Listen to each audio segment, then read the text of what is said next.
Dan selamat pagi. Terima kasih atas kesempatannya. Saya Nurfatnia Isa akan membawakan jurus 2 kelola emosi. Sebelum kita masuk ke materi, kita ice breaking dulu ya Bapak Ibu, biar kita tidak ngantuk.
Baiklah, kita masuk.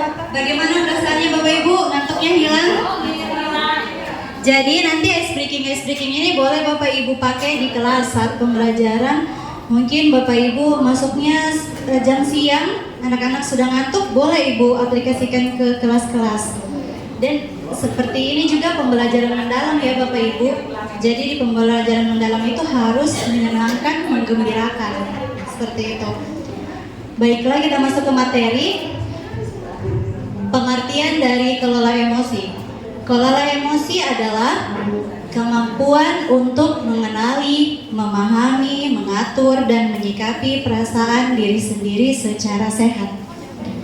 Jadi, bagaimana caranya kita untuk bisa mengenali emosi kita, memahami, lalu kita mengatur. Jadi, ada istilah guru bahagia, siswanya juga bahagia. Jadi kita mulai dulu dari dirinya kita sendiri. Jika Bapak Ibu sudah mengetahui emosinya, sudah mengetahui perasaannya saat mau mengajar, nanti di kelas bakal kelas menjadi menyenangkan dan menggembirakan. Seperti itu ya Bapak Ibu. Lanjut. Jadi mungkin kita di sini semuanya punya luka kecil, punya luka besar, punya luka yang dalam ataupun luka yang tidak bisa diungkapkan ke orang lain. Aktivitas saya pada hari ini adalah terapi kupu-kupu. Tunggu ya Bapak Ibu. Jadi tolong ikuti saya. Silakan lengannya di atas dada seperti ini. Iya. Jadi ini bentuknya seperti kupu-kupu, makanya namanya terapi kupu-kupu. Nanti Bapak Ibu tepuk-tepuk dirinya sendiri, tapi ikuti Sambil diatur nafasnya, tarik nafas, lepas, tarik nafas, lepas. Jangan cepat-cepat Bapak Ibu ya, kayak orang yoga, tarik, lepas, seperti itu. Terus setelah itu ikuti instruksi saya. Nanti Bapak Ibu mengikuti apa yang saya katakan. Nanti Bapak Ibu juga katakan, boleh katakan kita bersama-sama mengatakan seperti itu ya. Kita mulai aktivitasnya. Jadi di aktivitas ini kita adalah memaafkan diri kita sendiri. Selanjutnya kita berterima kasih kepada diri kita sendiri. Habis itu kita akan berjanji kepada diri kita sendiri. Boleh Bapak Ibu? Nanti apa yang saya katakan Bapak Ibu ikuti. Nah, boleh buka mata, boleh ditutup matanya.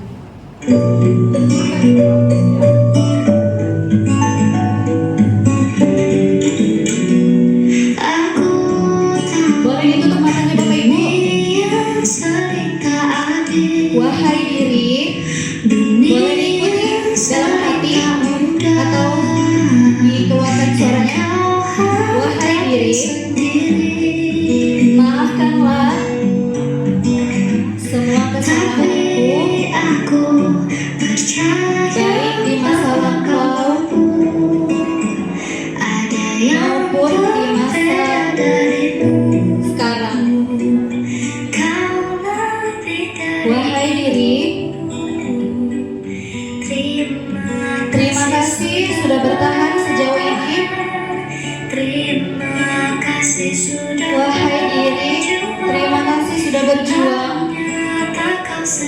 Boleh didengarkan lagunya Bapak Ibu. Ternyata diri kita sekuat itu ya, sudah bertahan sejauh ini.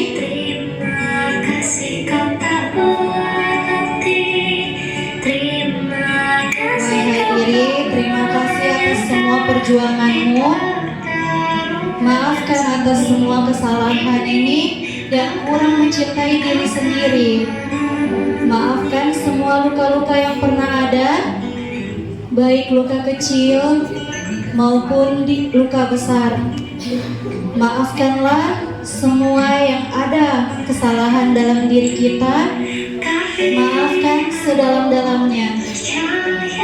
Terima kasih sudah berdiri di kaki kita sendiri. Terima kasih telah melalui banyak rintangan dalam hidup ini. Terima kasih diri sudah menjadi kuat. Mulai detik ini saya akan berjanji, saya akan menjadi pribadi yang lebih baik. Terima kasih wahai diri. Mulai detik ini saya berjanji, saya akan menjadi pribadi yang bermanfaat untuk orang lain. Maafkanlah semua kesalahan-kesalahan yang pernah ada.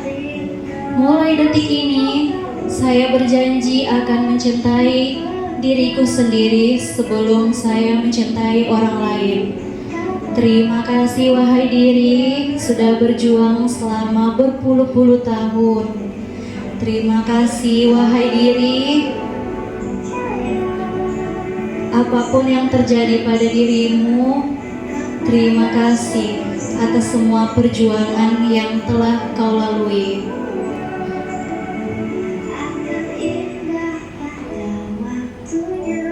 Ya boleh Bapak Ibu dibuka matanya. Terima kasih sudah bertahan. Terima kasih sudah Lagunya Bapak Ibu ya. Ternyata kau sekuat itu. Ternyata kau sehebat. Jadi kita semua hebat ya Bapak Ibu ya. Terima kasih kau tak berhenti. Terima kasih kau tak menyerah.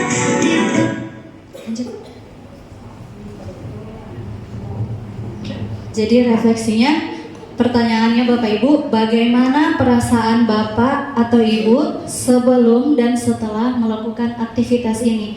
Apakah ada yang bisa menjawab?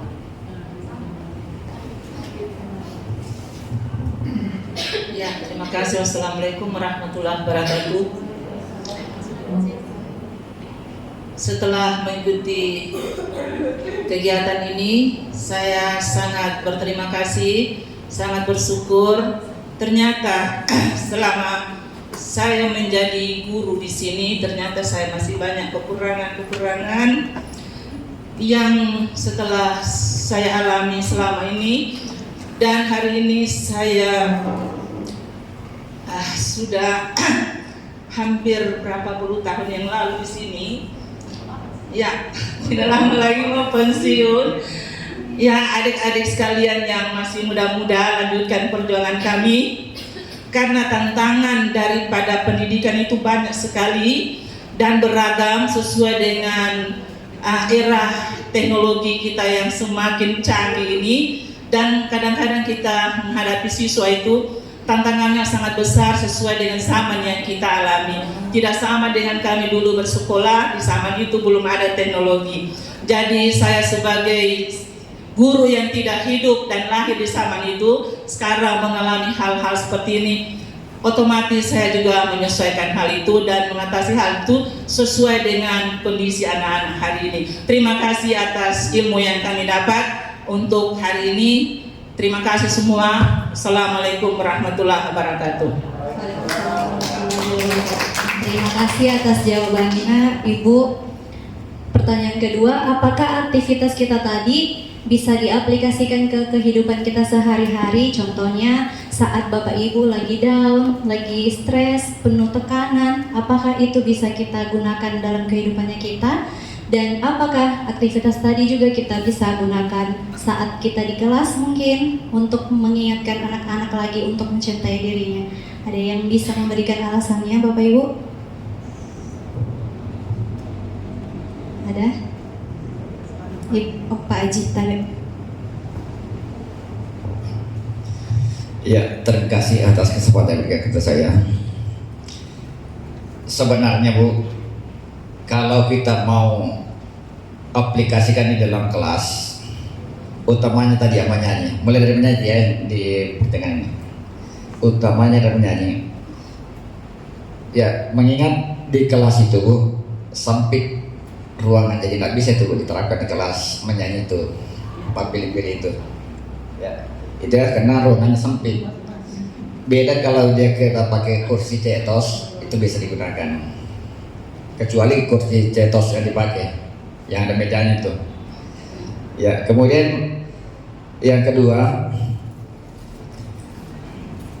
ini juga tantangannya kalau mau diaplikasikan ini Bu, kita dalam waktu 2 kali 45 menit itu Bu, terasa sempit sebenarnya Bu. Seperti disampaikan tadi oleh Ibu Doktor, bahwa ada kelas yang 2 kali 45 menit tercapai semua tujuan pembelajaran kita secara tersurat. Ada kelas 4 kali pertemuan masih materi itu, tetap mereka belum paham. Jadi ini untuk apakah bisa diterapkannya di kelas?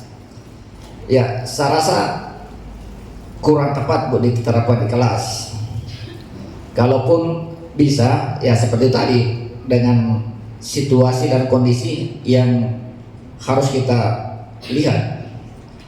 Ya, seperti dikatakan jam-jam terakhir boleh, memang boleh, tapi ruangan kelasnya bagaimana?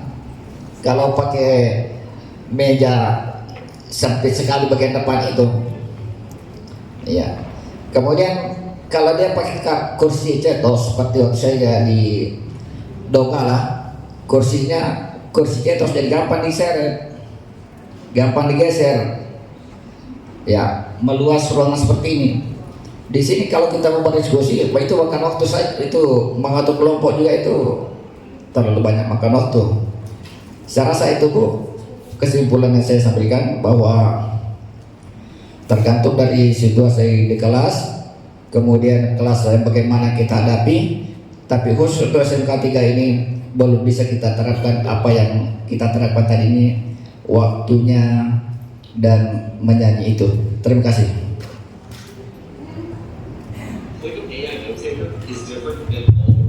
Ya, yang tadi yang disampaikan Pak Haji mungkin agak berat untuk mau disampaikan ya Pak Haji ya. Cuma kalau kita barangkali Bapak Ibu menyiasati, biasanya kan ada 5 sampai 10 menit ya ice breaking. Jadi mungkin barangkali ketika mau mengabsen itu kan menyita waktu ya Bapak Ibu ya. Mengabsen itu mungkin barangkali kita singkat-singkat saja, atau barangkali kita bisa melihat satu persatu saja, atau mengabsen langsung menuliskan namanya. Misalnya memberikan kertas, jadi sambil mengajar sambil jalan kertasnya tuh. Kemudian kalau misalnya mau menyisipkan dari segi meja, ada meja tuh di depan Pak Haji ya, boleh masing-masing di tempatnya saja berdiri, kemudian tunjuk 2-3 orang untuk memimpin di depan. Jadi tidak perlu digeser kursinya Pak Haji, tetap di tempat saja, hanya sebatas untuk ice breaking sebelum pembelajaran. Jadi tidak ada yang mau digeser, tapi menunjuk 2-3 orang. Mana tadi ibu yang cantik-cantik sedikit yang pakai baju coklat, keluar ya? Ada yang duduk di situ? Ibu siapa namanya? Kayaknya keluar. Jadi tunjuk 2-3 siswa Pak Haji yang memang betul-betul bisa diandalkan untuk maju ke depan. Itulah yang diberi amanah.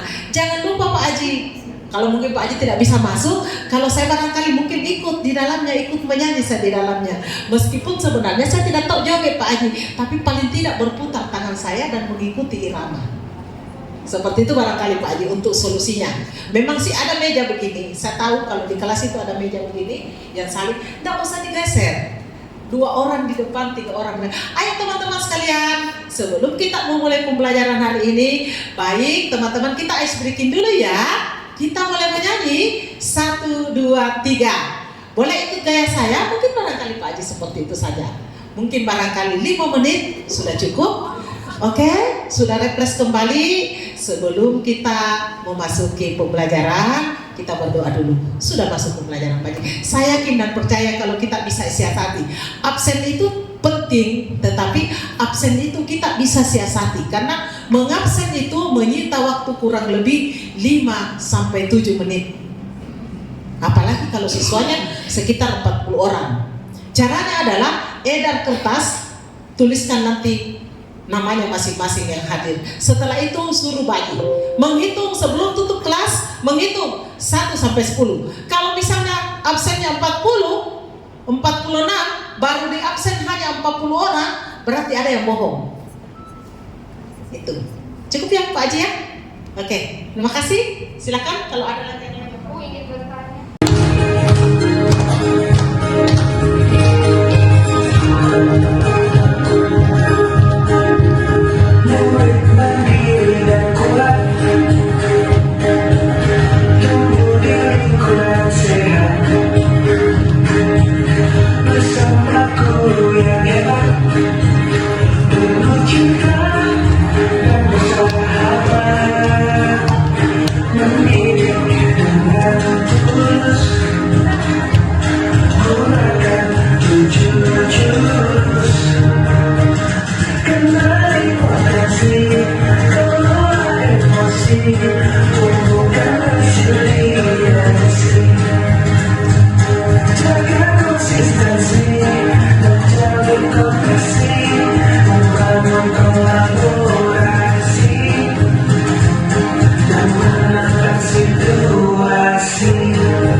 Hey,